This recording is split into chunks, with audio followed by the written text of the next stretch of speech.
de los cuales la mayor cantidad de gente fue por shock cardiogénico. Esto nos da, si lo extrapolamos todo, una mortalidad aproximada de 62% de shock cardiogénico en el Perú, en el contexto que estamos actualmente, ¿no? Es un registro último. En ese contexto ya nos tenemos que meter un poco más en la preocupación del tratamiento del shock cardiogénico y los mejores abordajes sobre esto. Vamos a empezar haciendo unas definiciones. Bueno, hay múltiples definiciones utilizadas en los trials. Sobre todo, vamos a ir primero de una definición clínica, ¿no? En la cual vemos que hay una injuria a nivel cardíaco. Esta injuria desarrolla una disminución en el gasto cardíaco y esto se traduce en hipoperfusión tisular. Esa es la definición clínica de shock cardiogénico.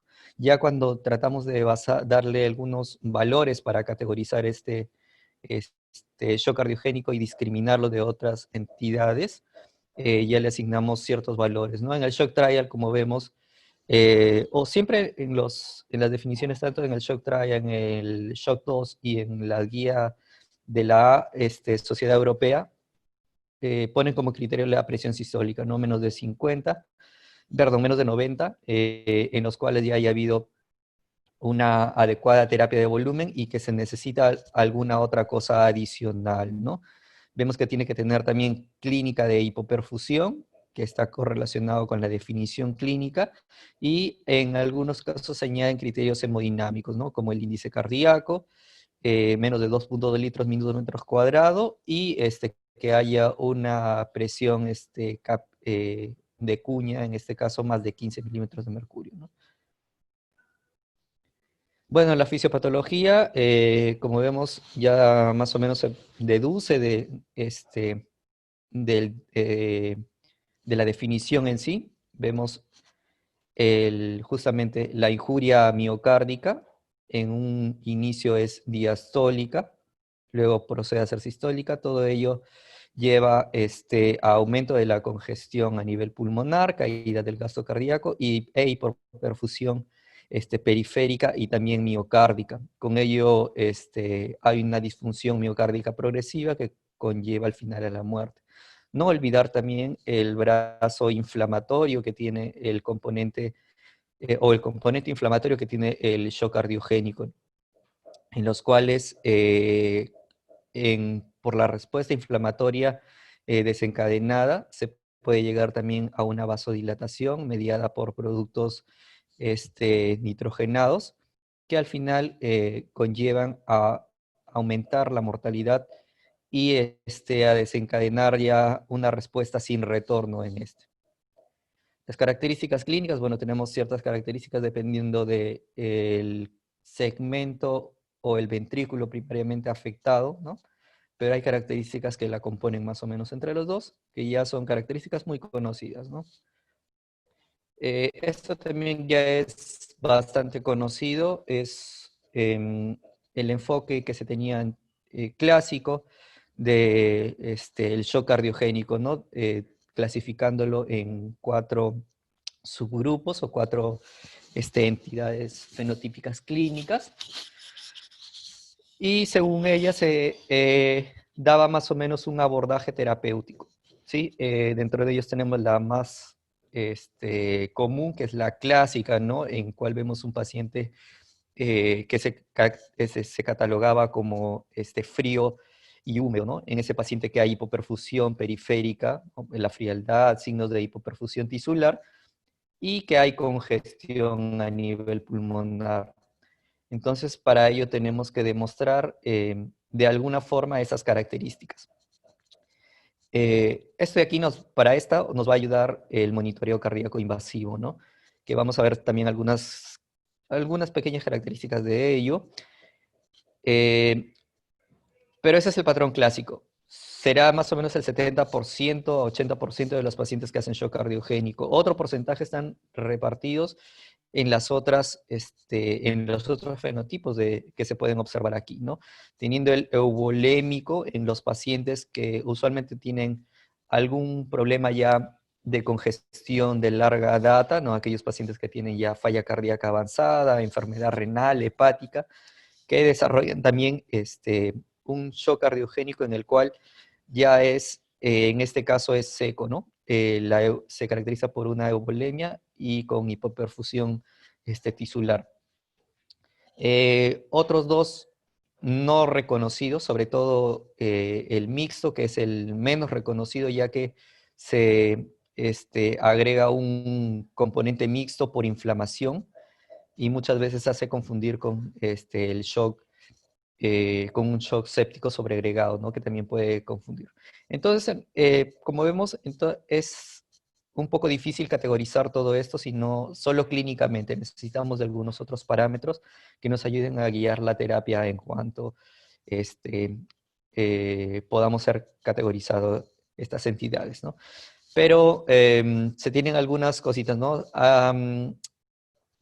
El ESCAPE Trial fue un trial en el cual se vio la efectividad del uso de catéter en el lado derecho, ¿no? Un catéter de arteria pulmonar, para ver los resultados en pacientes con falla cardíaca, ¿sí? Pero obviamente es en falla cardíaca congestiva.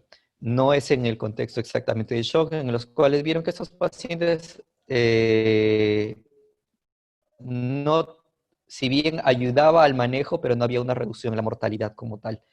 Entonces, se tenía más o menos cierta duda, o se tiene cierta duda sobre el impacto real del uso del cateterismo derecho, en este caso para asesorar a los pacientes con falla cardíaca y sobre todo en nuestro contexto, en los pacientes con shock cardiogénico. Vamos a ver los objetivos de la terapia. Los objetivos de la terapia son netamente, como vemos, vamos a guiarnos de este gráfico de la parte derecha, en los cuales vamos a tratar sobre todo de aliviar el trabajo cardíaco, ¿sí? Aliviar el trabajo cardíaco mejora la resistencia microvascular en el mismo corazón, mejora la perfusión coronaria y con ello mejor resultado del propio corazón. Pero eso no quiere decir que disminuyamos o que vaya en desmedro del gasto cardíaco que tiene que ser aportado al resto del organismo. Entonces, es por ello que es un poco difícil el manejo de estos pacientes. Aquí ya las terapias nos han ido ayudando, ¿no? En un momento se tenía solo terapia médica. La terapia médica, si bien ayudaba a disminuir el volumen al final de la diástole del ventrículo izquierdo o del corazón en un infarto, en un shock cardiogénico, esto traía como desmedro de aumentarle, en este caso, el trabajo cardíaco y producir un efecto más deleterio en estos pacientes, ¿no? Con la llegada ya de los dispositivos de asistencia circulatoria, hemos visto que nos ayudan sobre todo a disminuir también el volumen diastólico, las presiones diastólicas del ventrículo y con ello producir una disminución en la tensión de la pared de estos pacientes, ¿no? Con ello mejoramos el flujo coronario microvascular, el flujo coronario epicárdico mayor, y aportamos un adecuado gasto cardíaco a la circulación periférica para de esta manera disminuir los signos de hipoperfusión que se producen por ello, ¿no? Es por eso que el objetivo de la terapia es cortar lo antes que se pueda toda esa cascada que se había visto en un inicio en la cascada fisiopatológica. Vemos acá los distintos tipos de vasopresores que habían sido utilizados, ¿no? Desde los vasopresores alfa-adrenérgicos o mayor predominancia alfa-adrenérgica y los netamente beta 2, ¿no? En los cuales sí vemos, como digo, ayudaron, pero de por sí no son capaces de contrarrestar el shock cardiogénico, ya que no ayudan a disminuir netamente el trabajo cardíaco del corazón, ¿no? Podemos ayudar también a la parte de la descongestión pulmonar, sí, pero los medicamentos también tienen ciertos efectos adversos, ¿no? Que pueden condicionar también disminución, en este caso, del tono vascular periférico, de las resistencias periféricas y condicionar un desmedro en la parte de perfusión tisular. Y bueno, con respecto a los últimos años ya se han ido viendo estos avances en lo que son las terapias de asistencia circulatoria, ¿no? Que han ido mejorando o se ha visto que han ido mejorando la supervivencia en diversas series de pacientes. El efecto hemodinámico de los dispositivos de asistencia circulatoria, como lo vemos aquí, es aliviar, en este caso, el trabajo cardíaco. Como lo vemos, es representada por el área que se traza en las fases del ciclo cardíaco, ¿sí?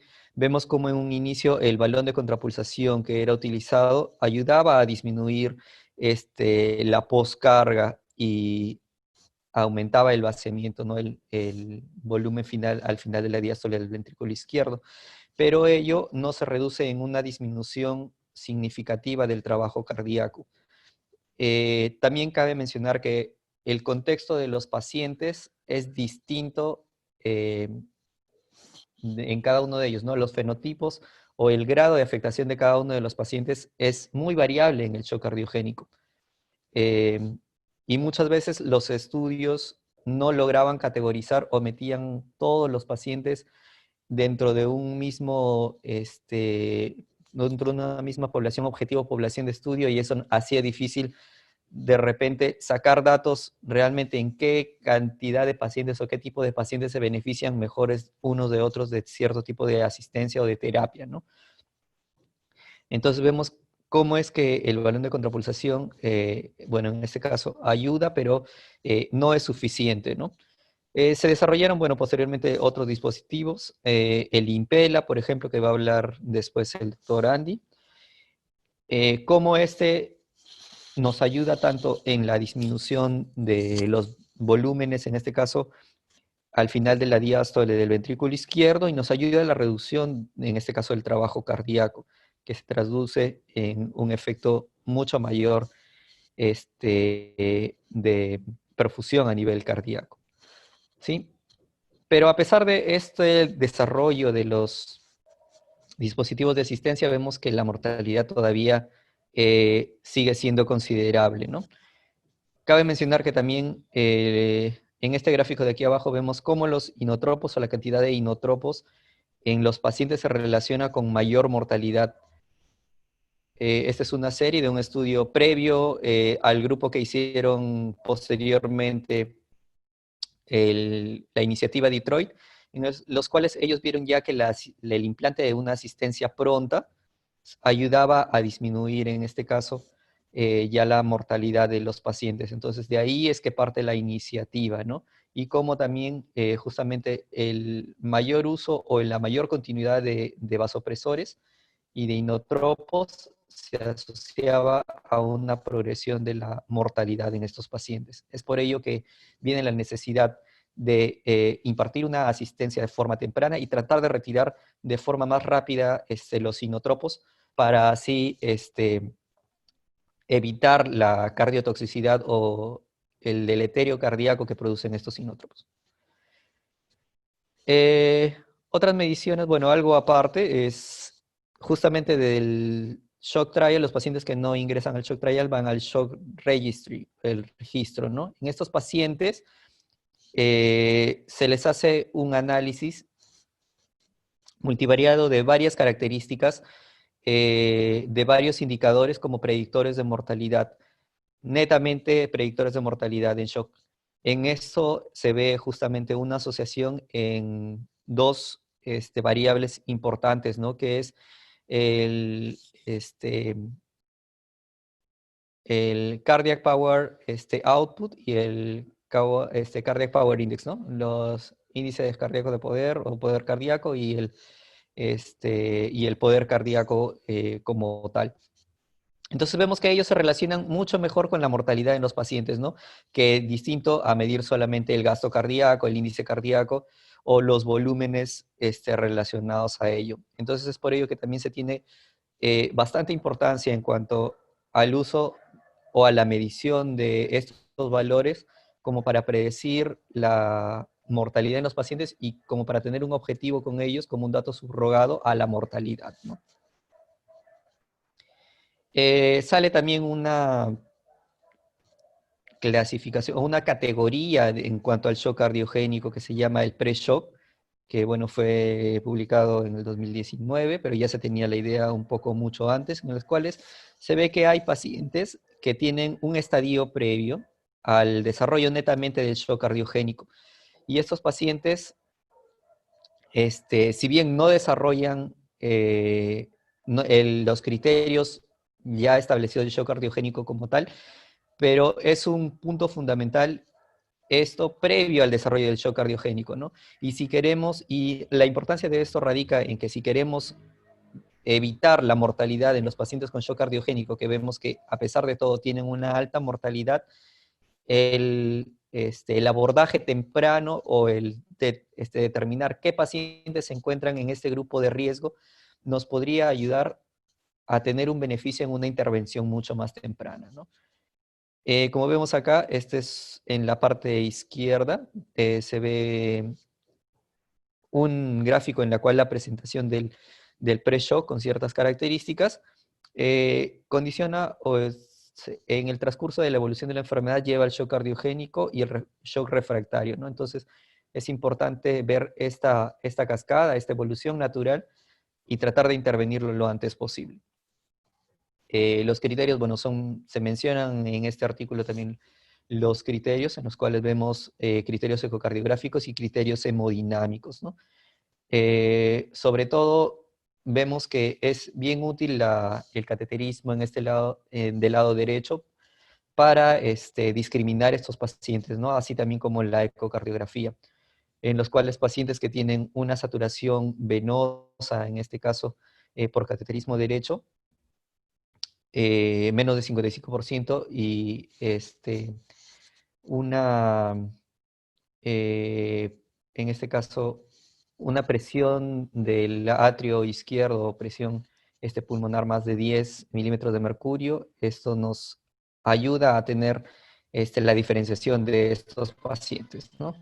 Y con los parámetros hemodinámicos que vemos acá, ¿no? Son pacientes que en este caso se encuentran en la parte borderline, ¿no? Antes de llegar al shock cardiogénico, y ver sobre todo estos en una categoría de riesgo, que estos pacientes puedan ser tratados tempranamente. Bueno, es por ello que se desarrolla la clasificación, en este caso del shock cardiogénico, en los cuales se determinan 5 estadios, fenotípicamente hablando y también hemodinámicamente hablando, para los cuales se utilizan ciertos parámetros que vamos a ver anterior, pero esto nos ayuda a categorizar a nuestros pacientes y ver en estudios posteriores o ayudar a ver en estos estudios cómo es que transcurren la diferencia de los pacientes para saltear de una u otra categoría o para ver la evolución natural, en este caso del shock cardiogénico. Sí, entonces se tienen estas 5 categorías dentro del shock cardiogénico. Data también mencionar que esta es una clasificación hecha por expertos, ¿sí? No es que sea en base a registros amplios, es base a una categorización que ellos hacen para tratar de hacer de forma práctica esta evaluación o estos estadios del shock cardiogénico, ¿sí? Eh, Necesitan también más estudios para realmente validar esto y secuenciar bien la evolución de la enfermedad del shock cardiogénico. Entonces tenemos estos 4 estadios, creo que acá se va a poder ver mucho mejor, en los cuales vemos justamente que se notan en A, B, C, D y E, ¿no? El A son los pacientes que están en riesgo de shock cardiogénico. No son los pacientes que cumplen los criterios estrictos, pero tienen cierto grado de riesgo. Entonces, estos pacientes son aquellos que tienen una injuria cardíaca o tienen algo que puede desarrollarles ese shock cardiogénico posteriormente, ¿no? Son un grupo muy importante en los cuales podemos extrapolarlo también o incluir con respecto a la clasificación previa el pre-shock, ¿no? Entonces, esto va a ser muy importante. Como vemos, son pacientes que han sufrido un infarto de miocardio importante, o han tenido un infarto previo, o tienen síntomas de falla cardíaca, entre otros, ¿no? Como vemos, los parámetros hemodinámicos y laboratoriales son normales y las características clínicas son normales, ¿no? Luego tenemos el estadio, en este caso B, que es de beginning o inicio, en los cuales ya vemos cómo son pacientes que tienen ya una disminución en los parámetros hemodinámicos, pero todavía no hay signos de hipoperfusión. El shock ya clásico en el estadio C ya incluye a aquellos que desarrollan hipoperfusión y tienen ya alteración de la parte hemodinámica, ¿no? Como podemos ver acá en la parte derecha. Entonces, estos pacientes requieren una intervención, ¿no? Inotropa, presora, para mantener en este caso un adecuado objetivo de presión y disminuir, en este caso, los signos de hipoperfusión tisular. El estadio D ya que es de deterioración o DUM, ¿no? Condenado, son aquellos pacientes que a pesar de los presores ya necesitan algo adicional, ¿no? Que es una asistencia mecánica y circulatoria para tratar de mantener esta perfusión tisular. Y son pacientes que se encuentran en deterioro, ¿no? Que son más o menos, es como ver un paciente en estadio C, pero que se encuentra deteriorando. Y el E ya son los pacientes en extremis, ¿no? Aquellos pacientes que no se logra tener una estabilidad hemodinámica a pesar de eh, todas las terapias realizadas. Hay una hipotensión refractaria, ¿no? Hay un estado ya, en este caso se puede decir hasta post-mortem en algunos casos. Como vemos acá, los valores laboratoriales son bien altos, son lactátomos de síncope, un estado de acidosis severa y son pacientes que tienen una mortalidad muy alta, ¿no? Justamente a todas esas categorías se le añade también un modificador, que es la letra A. ¿Qué quiere decir esta letra A? Que son pacientes recuperados de arresto cardíaco, ¿sí?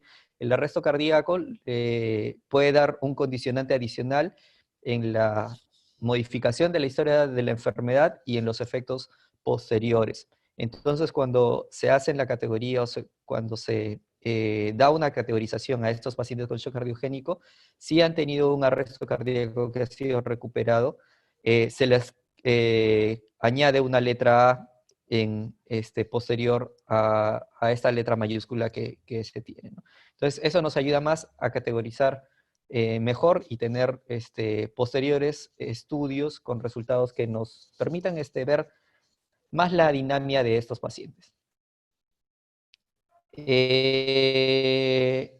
Vamos a ver ahora la iniciativa Detroit. Creo que ya me estoy pasando de tiempo. Justamente esta iniciativa parte de los preceptos ya antes mencionados, ¿no? Que los pacientes tienen alta mortalidad, de que la terapia farmacológica de por sí sola no ayuda mucho, de que las mediciones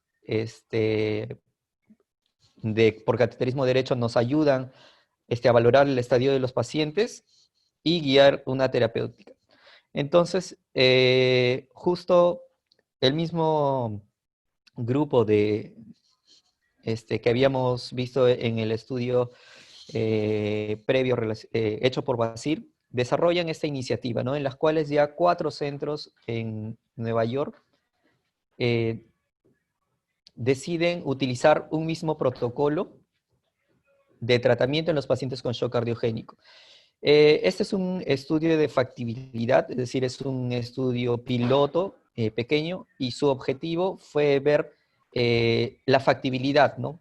¿Qué tan factible es realizar todo este protocolo y ver si se relaciona con una mejoría de la supervivencia, ¿sí? Son 4 centros que participan, son 41 pacientes que al final ingresan en este estudio como tal y que reciben el protocolo de manejo y con ello se obtiene una supervivencia de 76%. Ahora vamos a ver algunos detalles de en qué consiste esto, ¿sí?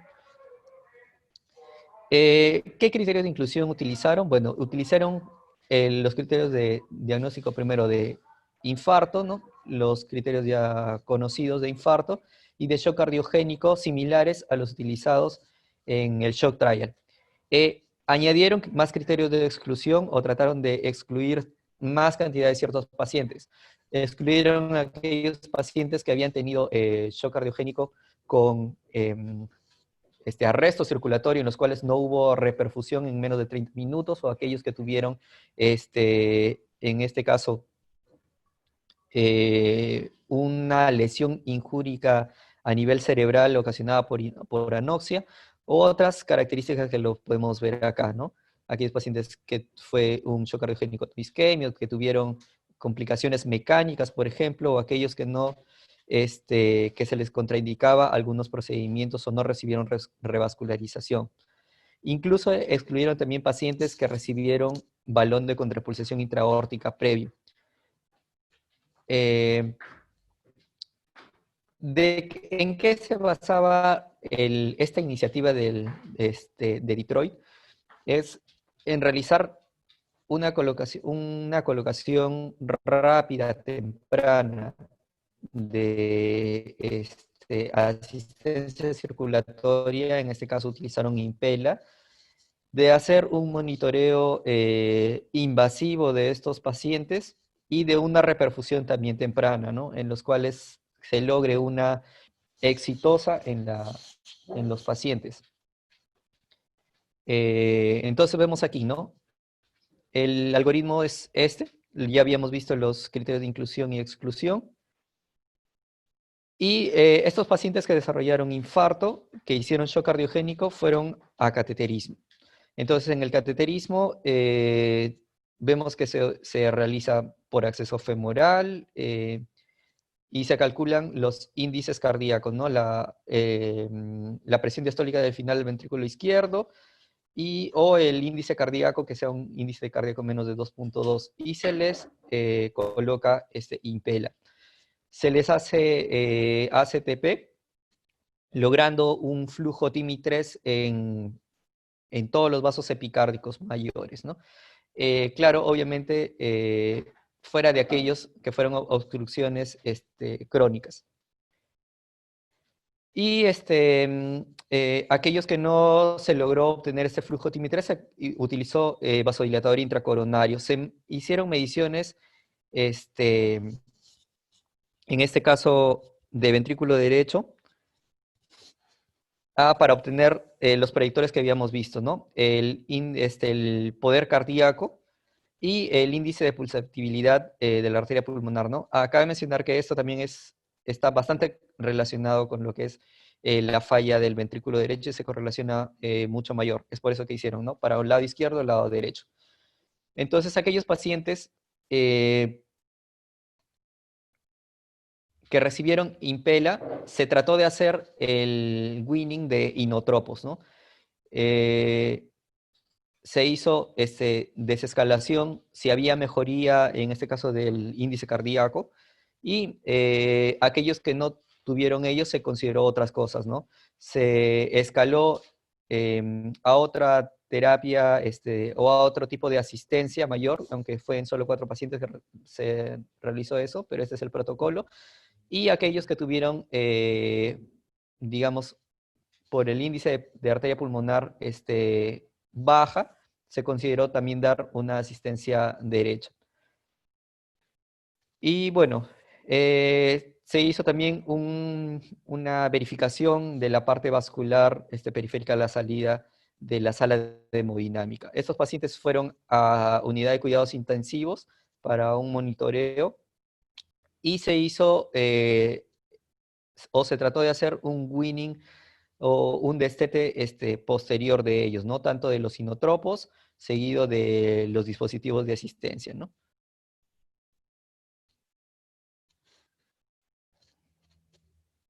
Entonces, ¿qué resultados ¿qué resultados se obtuvieron?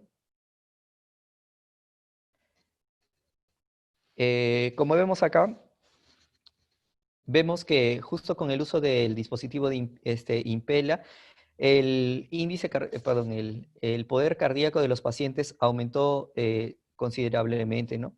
Desde un pre hasta o sea, del pre al post implante del dispositivo Impella.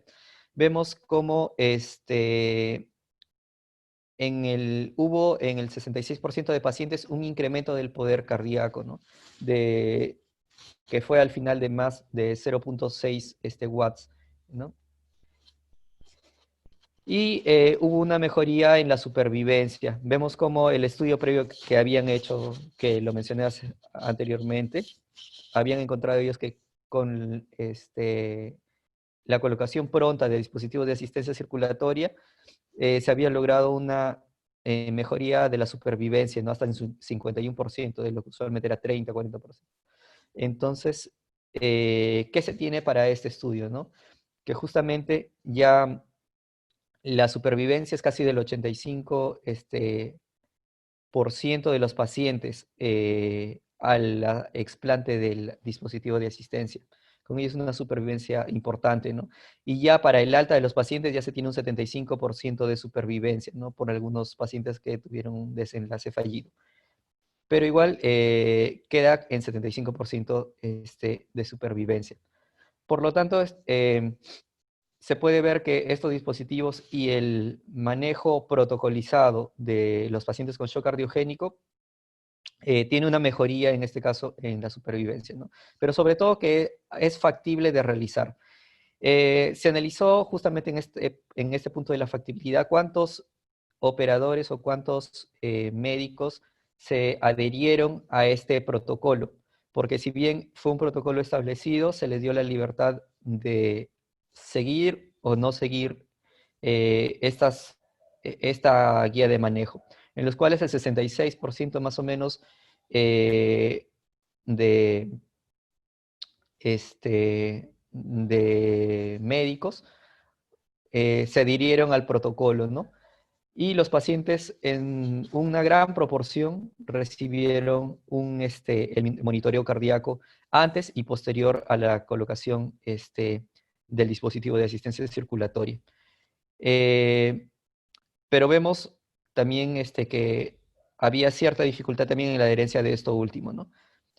Entonces, en conclusión, de este trabajo podemos sacar que es factible realizar, en este caso, o aplicar este protocolo a los pacientes con shock cardiogénico. Implica un poco más de recursos, ¿sí? Implica un poco más de pericia. Recordar que estos se hizo en centros eh, de alto volumen de colocación de dispositivos de asistencia circulatoria, ¿no? Entonces, la extrapolación a otros centros es un poco dificultosa. Pero en estos centros sí se pudo hacer y da a pensar que o parece demostrar que estos dispositivos y este manejo secuencial integrado ayuda a la supervivencia de los pacientes. Sí, aquí vemos la adherencia del protocolo, bueno, en este cuadrito. Entonces, para ir terminando, se describen 5 ingredientes finales para el manejo del shock cardiogénico, en este caso relacionado a infarto, ¿no? Que es al final toda la secuencia de trabajos que se han ido presentando, en los cuales requiere un diagnóstico temprano, ¿sí? Categorizar a los pacientes. Justamente la iniciativa Detroit, ciertas dificultades que tenían era que si bien habían excluido las clases A y las clases E de los pacientes de shock cardiogénico, como todavía no estaba presente esa clasificación, simplemente los habían excluido sin tener esa clasificación ya planteada. Dentro del grupo que quedaba tampoco no habían categorizado o no se tenía la capacidad de categorizar a estos pacientes y de repente ver los desenlaces con respecto a cada uno de ellos, ¿no? Entonces, un adecuado diagnóstico también implica una adecuada categorización y ir guiándonos la terapéutica en base a estas categorías y qué necesidad se requiere para tratar a estos pacientes, ¿no? El uso del catéter Swan-Ganz, que como vemos parece ser importante y parece ayudar a guiar la terapéutica. Eso obviamente tiene que demostrarse también en resultados clínicos. La revascularización, que ya habían, bueno, ya esto hay varios estudios, aunque si bien el Cuprid Shock demostró que tratar la Cuprid es más beneficioso con respecto a mortalidad, con respecto a revascularización total, pero hay algunos estudios que todavía muestran cierta controversia, ¿no? Pero hasta donde se tiene más o menos la evidencia, la idea, tratar la Cuprid solamente, el beneficio de los dispositivos de asistencia, como vemos, parece ser mejor que antes del PCI, podría ser mucho, mucho mejor, ¿no? Y seleccionar e ir categorizando estos pacientes y tratándolos de acuerdo a las características hemodinámicas que vemos, ¿no? Y obviamente un seguimiento posterior subsecuente que requiere justamente un manejo especializado por un equipo que tiene que ajustarse al tipo de pacientes que ven, ¿sí? Ajustar el monitoreo, ajustar el nivel de soporte y el acceso a terapias avanzadas, ¿no?